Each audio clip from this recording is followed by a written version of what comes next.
Prepare yourself for invasion. This is Indie Invasion.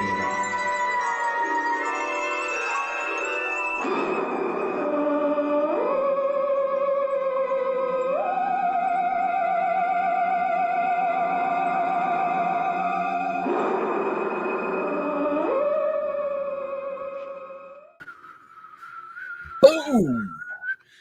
Man, look at that. Look at that. What's happening, invaders?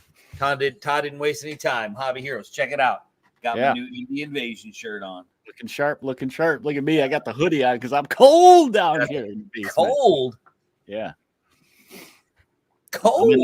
I'm in the fruit cellar. Man, you're in the Great White North. That's the problem. It's freezing up there. Yeah. The issues up there. So what's happening, invaders? What's going on? My allergies are all kicking up, so I'm probably going to be doing a lot of this. Rubbing my eyes. As long as we don't have to see you get the green little kid booger. Yeah, right. Just like that. No, I can't see anything anyway. So if you could make faces, go ahead, because I can't see anything anyway right now because my eyes are all scratchy. But anyway, what you been working on, dude? Well, I'm finishing off the hotel this week. Yeah. I'm at the doing the little printout graphics they give you, Black Site Studio. So getting those to fit just right and line up right and all that stuff. And look, Discover Games is here. Hey, Alan. Awesome. Hey, Alan. Oh, I gotta reach it. Hey, it's Jim too. So I finally got my shipping notification for my Nada burger. Yeah, you didn't get that yet. They shipped it though, right? Yes, they finally shipped it. I was beginning to question whether or not I had actually ordered it. So that's cool. Yeah, what I did is I took some of the little pop-outs from the windows and stuff and made them a little more three-dimensional. Oh, yeah, that was a good idea. So it gives it a little more depth. So it's not just... look at you. Look at you, man. See, now that's going to be that needs to be a change in the directions. Put the rest of the doors on. And what is that the main office? Yeah, this is the main office. And then I got to finish the inside doors to the two bungalows. But yeah, and then I'm still working on the motel signs. There's two different ones. There's one that goes up to the little carport and then the little standalone one. So I had to cut these out and get them to fit just right. And I imagine you were working on that for a long time because that had to be perfect, didn't it? Yeah. Yeah, that's how I am. And I glue it on there and I take I have some spray on decoupage type of stuff, so it's a nice clean. Make it last forever. Yep. Well, I was working on actually I had a buddy come over. He's actually still sitting over there painting. Wow. Came over to paint and I banged out about 17 zombies for my Black Plague, because now that I have actually finished all of my Zombicide Invader zombies, all of my Zombicide First Edition zombies, I figured I should knock out my Black Plague zombies. I don't have the Green Horde box, so I don't have all those extra zombies. I just have Black Plague and Wolfsburg. So I don't have the same massive amount of zombies that I did have. Look, Jim's like, it's so easy to make stuff like that. What do you want? What's up, Jim? What's up? Boy. Hold on one second. Sorry. So Clem commented on your shirt here. I don't know if you saw that. He said, yeah, man, that's right. Sharp dressed man. Fast 30 minutes in wargaming, baby. I want to know, Clem, are you wearing yours right now? That's right. He has a fastest 30 minutes. That's right. So we need to think of something then that I know what we need for Jim to do. I know what we need. I know the absolute perfect thing that we need. We need a Discover Games MDF kit. That would be fun. That's what we need. That's what Indie Invasion needs, is a Discover Games. That's perfect. That's what we need. Write that note down. Somebody write that down. That's got to be important. Yeah, a couple of years ago, one of my local stores did something like that. One of the one of the guys that works there that dabbles in MDF and stuff designed one for the store, and I picked one up. I don't think I ever finished building it because it's pretty big. Right. It'd be like one of the few things you would put on a board type of thing. Gotcha. We used it for Walking Dead when that first came out. So that's about when that was. So well, I think Jim used to dabble in the laser cutting, but I think he's moved a little past. He's well past the dabbling stage. He's upped his game. Yeah, the game is up. There's no more dabbling. It's legit. Making a list. So that's what but I was pretty happy. I used my new speed paints on. Oh, okay. On the zombies, and you like them? I do. As far as the paint itself, because I know you and Matt talked about it when I couldn't be here, but I like them better than the contrast paints, if only because of the dropper bottle and the agitator. Okay. I do really like the color selection that they have in the starter box that I got from Alan at Discover. Morning, Alder. Yeah, Jim's paint box is nice too. Alan put that up there. So yeah, get over and check out Jim's Etsy store. I can't remember what it's called because I don't have to remember because I have it saved on my Etsy store. I probably have a window open for that. You probably do have a window open to it. I got my Etsy app. But honestly, here we go. Favorites. Probably not going to be able to find it now because I don't know what the heck I'm doing on my app. All right. But anyway. We'll post that. Where's by Jim? That's what it is. Where's by That's Jim? It. Yep. So go check out the Etsy store. He's got some cool stuff. We actually got I got a Christmas decoration. We do a yearly decoration for our tree, and I got a Jeep because we like Jeeps. So what do you got there? This is the other thing I was working on from last Saturday. The berry. Yeah. Painting some dinos, and I busted into, is it behind me? It's not a box anymore now. I see that. Yeah, I've got all mine put together, and everything is primed except for the dinos. The dinos are always the last thing that I paint because I don't really use them in the drowned earth. I know use them for other stuff. Well, I know people are really sold on the that's right. You were Clem. Dino aspect of it. He said it was magical. It was magical. I know a lot of people are really sold on the dino part of it. Yeah. We're talking about drowned earth if we didn't mention that. Yeah, and I love the dinos. Don't get me wrong, and I have used them, but I just prefer the people. That's just the thing. All right. Well, Eric is surprising me tonight because I'm a slacker, and Eric is the master note maker, and so I don't even know what we're talking about. Well, let's jump into it. So we are going to talk about. I got to thinking about this as many of our subjects I think about when I'm delivering mail because I got nothing else to do. Expansion content overload. So do we even get to all the extras, namely in Kickstarter or just when games come out with expansions? So, can a game have too many expansions? That's one of the thoughts I had. Are you pointing at Cool Mini or not when you say that? Maybe that's what got me thinking about this. When is so much too much?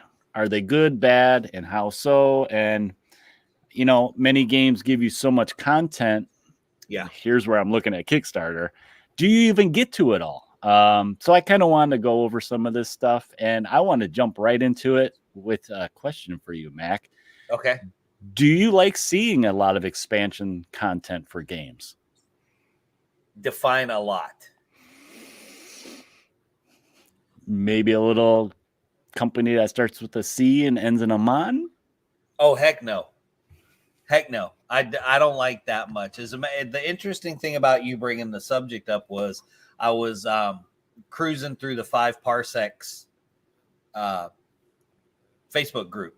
Okay. And someone had made a comment about content, and if you think about it, a good game doesn't really need new content, maybe campaigns, but it doesn't really need new content. And I look at games like 5 Parsecs and 5 Leagues, okay, or even Urban Manhunt.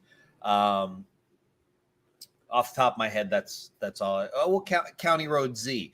You think of these games that they're fully contained, right? You don't need anything else.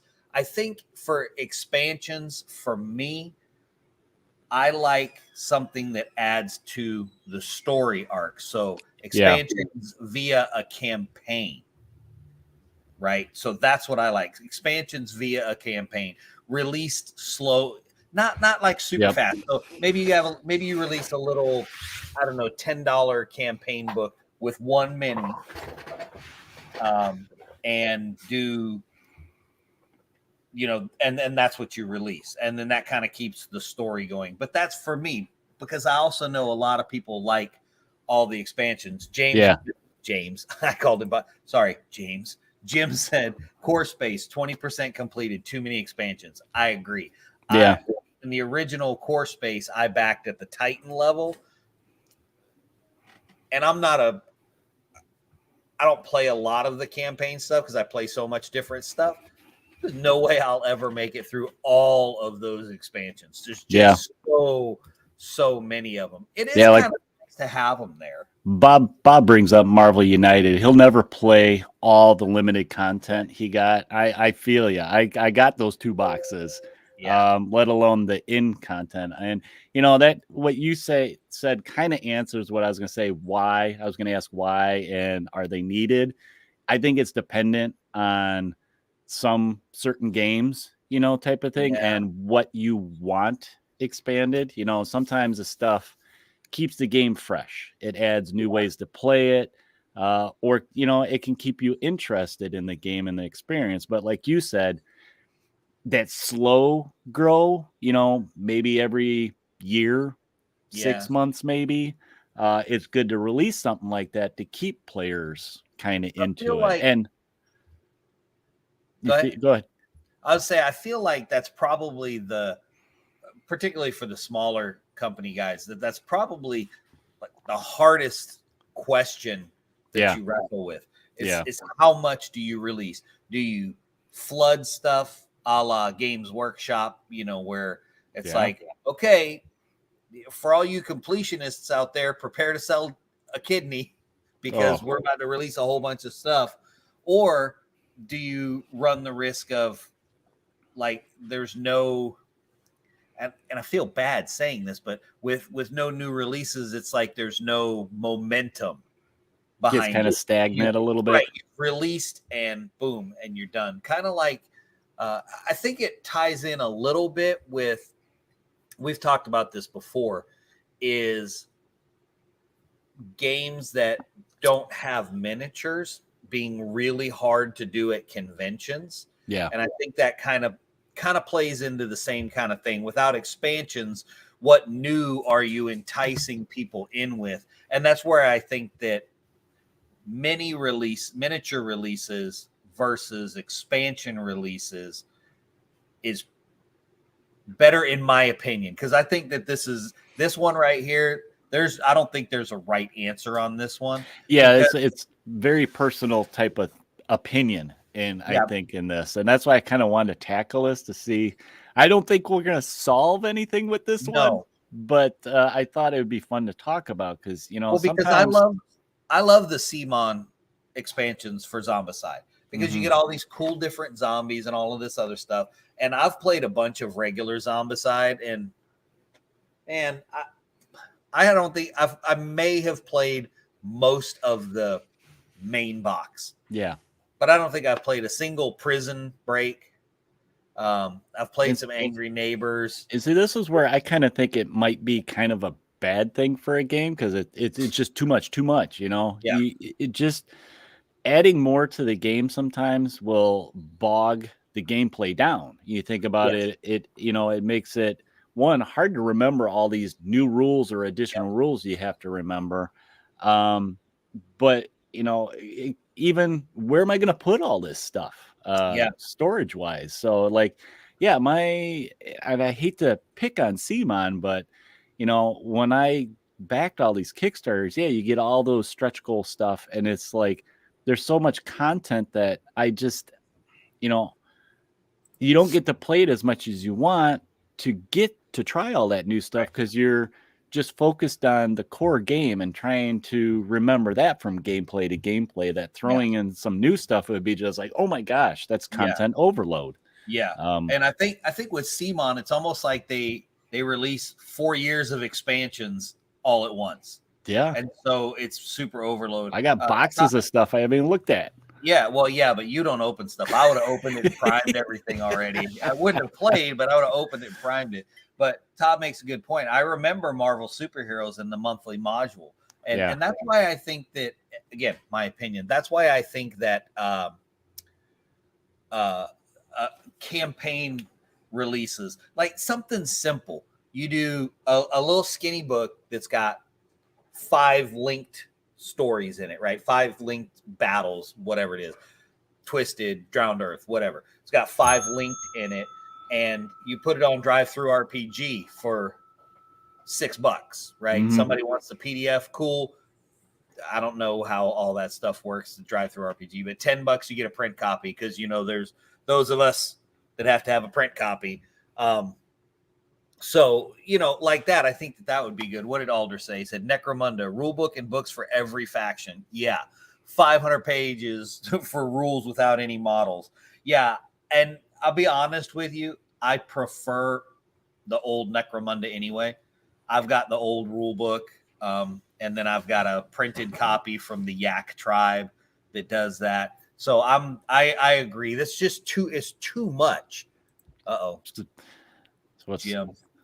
The Shadows of Brimstone. Oh, yeah, that's a rabbit hole there. Man, I almost fell down that one too, but I almost fell down that one just for the models. But he does bring up a good point. The expansions all add more story. So this comes down to use what you want to use. You don't have to throw everything in the kitchen sink in there and just get overwhelmed by it. But just, try one, do the core for a while. And then it's like, okay, let's try something different and new and just throw some of that stuff out and bring in something different. Right. And you can apply that to any of those games with expansions. Yeah. Even the ones we've been picking on Simon, but even for those, you can play just the base game forever. Which I'm kind of an old dog in that way. With that game, I use the same characters, I guess you'd call them, over and over and over again. Josh for the win, baby. It's always Josh for the win. I think I missed a ding, but I like using. You got it. Todd was just expecting you to miss it, so that's why. He's warning me ahead of time. He said he missed the Brimstone addiction by selling it. Okay, good call. Good call. Sometimes you just have to do that. If you get all that extra stuff, there's sometimes people that miss out on Kickstarters or whatever, and that's a good way to rehome it. Alan says that Shadows of Brimstone is a big hole. He has 2 tubs. Man, a lot of Shadows of Brimstone all of a sudden. To be fair, though, now Alan has an edge on the rest of us because he does own his own game store, so he's got that edge on us. It's hard when somebody waves the candy in front of you, but when you're the one that's getting the candy, right? You're handing out the candy, and you're like, "I'm just gonna keep some of this. This candy's for me. This is my candy."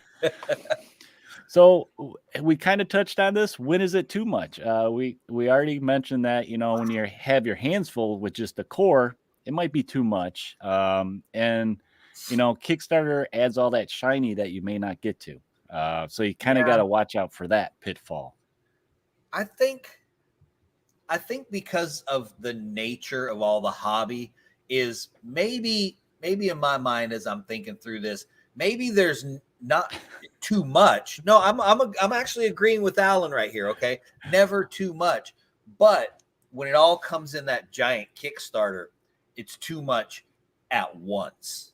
Yeah. Right? You need that. We mentioned gradual. Could you imagine if Zombicide had just been, well, I guess it kind of was, but it was just repeated Kickstarters that were these giant bundles of stuff. So I think it was the volume of it all at once that I think that's where it gets too much. It's just too much at once. And it's like you feel like you can never get a handle on it. You can't get it. You open everything up and you look at it. That's probably why you don't open the stuff, because then you don't have to look at it and go, oh. Yeah, smoke starts coming out of my ears. And I'm like, oh my God, oh my God. You set them all up and you go, oh my gosh, I have 400 Marvel zombies to paint, because you will.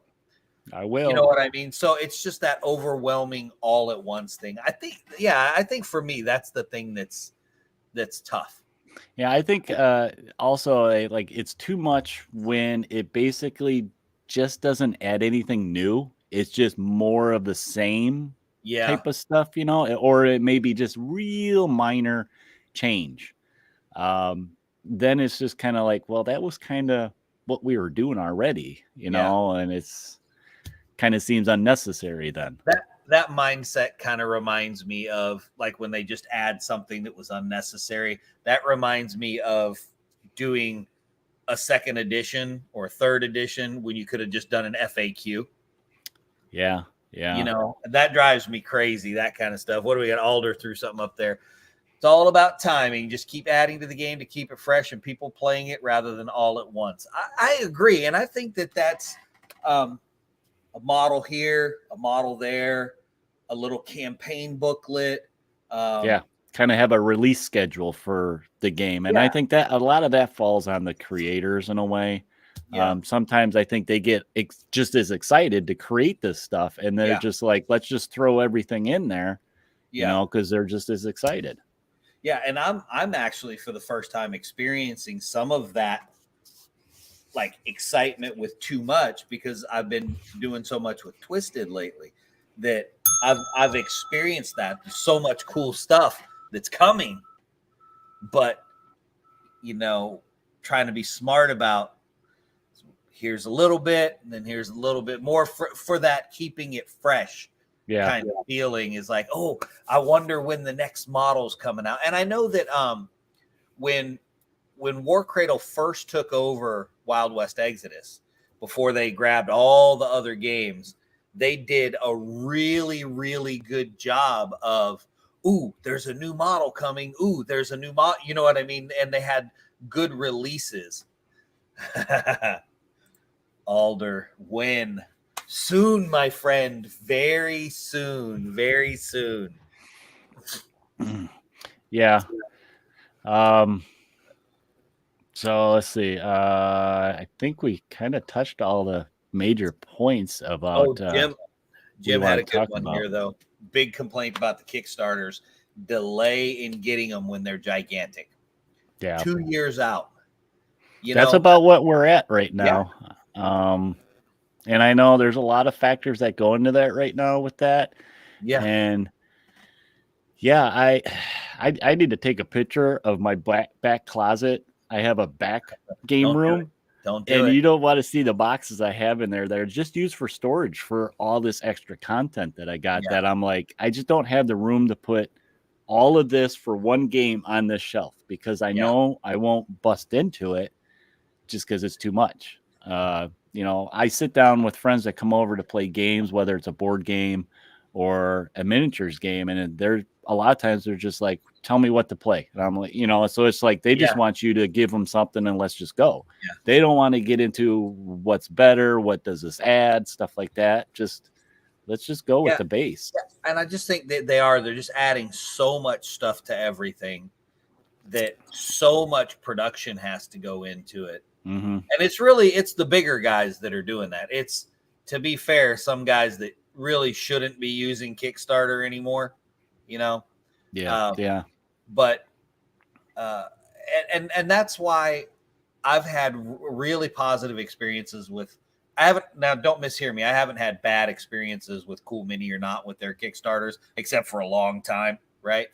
But the smaller Kickstarters, I've always had really good, really positive for the most part, like 99% of the time. I've only had one that wasn't a good experience.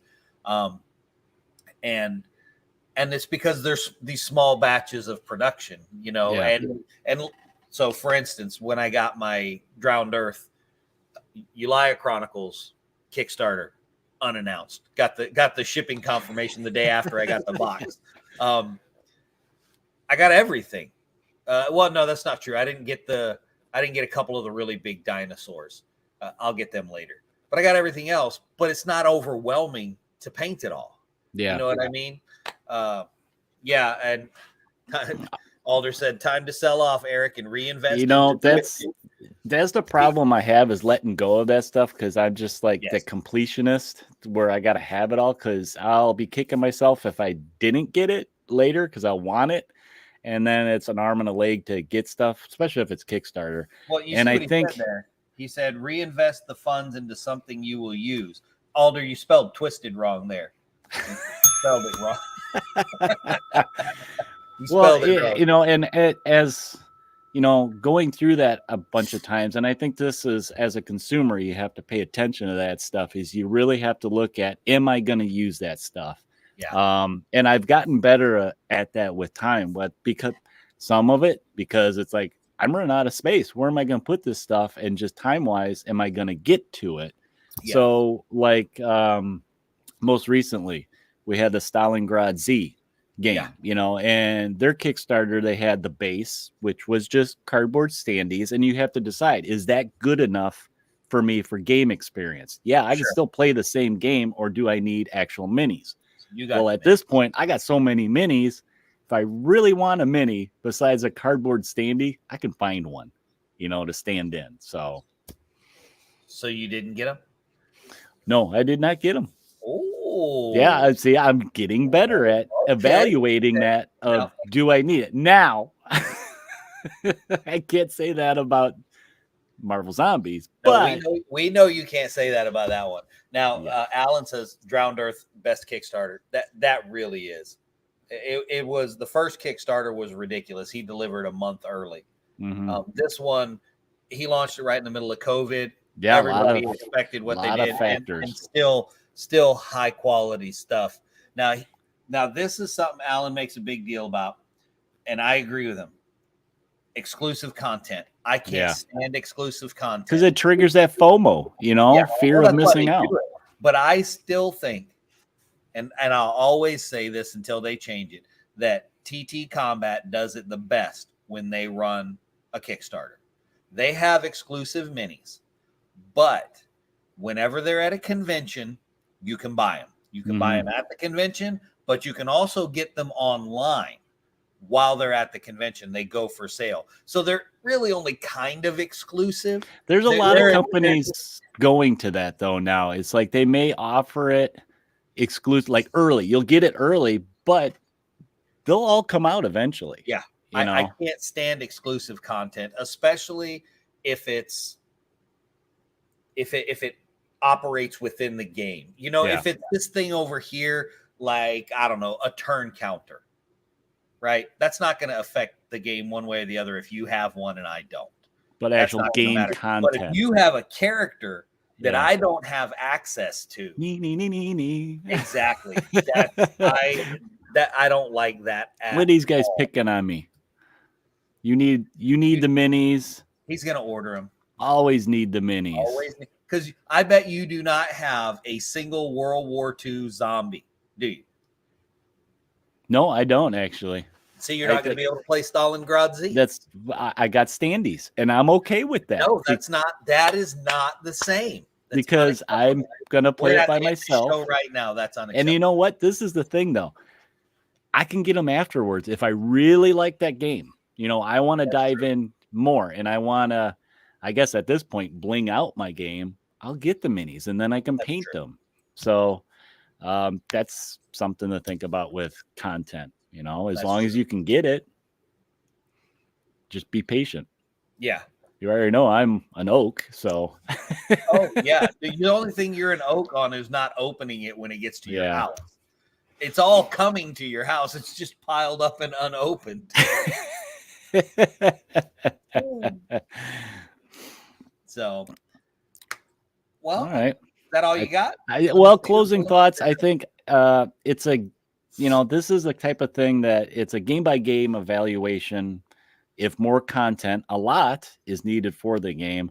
I also think slowly yes, it's good. Not all at once. And it's really, and we've touched on this, it's a personal taste of how much you want, to have fun in the game.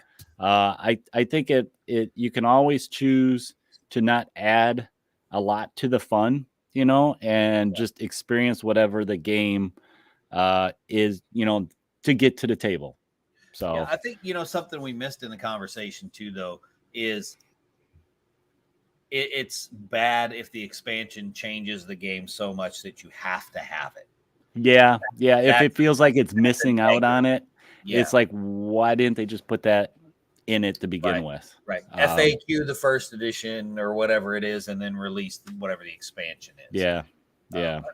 But the reality is they're businesses, and they have to make money. So when they look at these things like how much are we going to release, what's going to be available, those are things that a lot of the times I think us as consumers, we forget that if we're not paying for those products, then eventually those products aren't going to be there because they gotta, the guys that are making the games got to keep the lights on and have to be able to continue to produce product. Because I recently learned, as I've been assisting in the process of some content for Twisted, that let me tell you, it is a pretty penny to get a model sculpted. Yeah, you got to pay for the artist. You got to pay for, the writer who's writing these rules and whatnot. There's a lot that goes into it. I'm just talking about the sculptor. I'm not talking about anything else but the sculptor.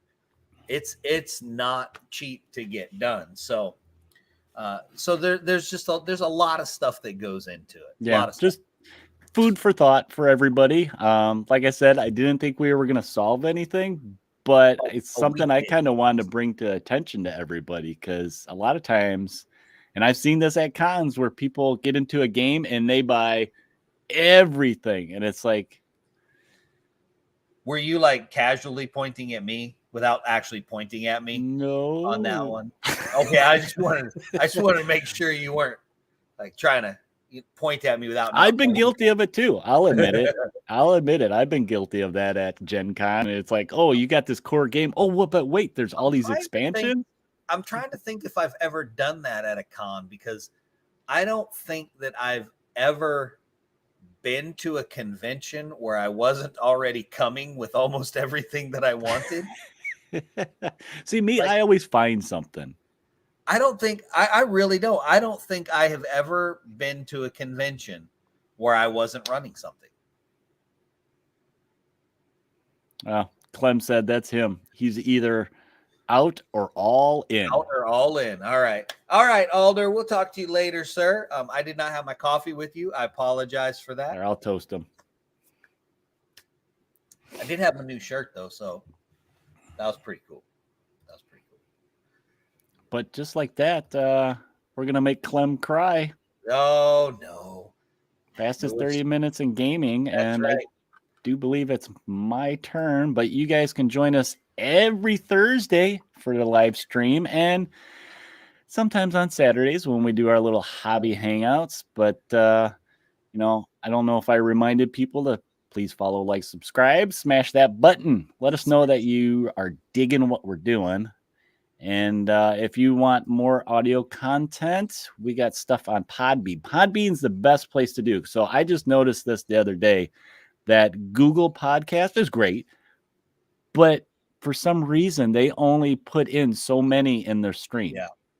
Yeah. Whereas like Podbean has everything we've ever yammered about. So and something that real quick, some of the guys from the Drowned Earth group wanted to listen to the stories and we're asking if we can compile them in one spot because they're kind of scattered.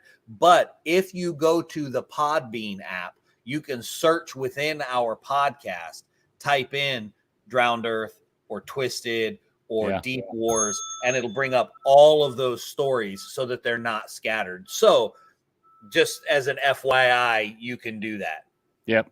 That's a good bit of information because a lot of people probably didn't know you could do that. But yeah, I didn't until somebody asked.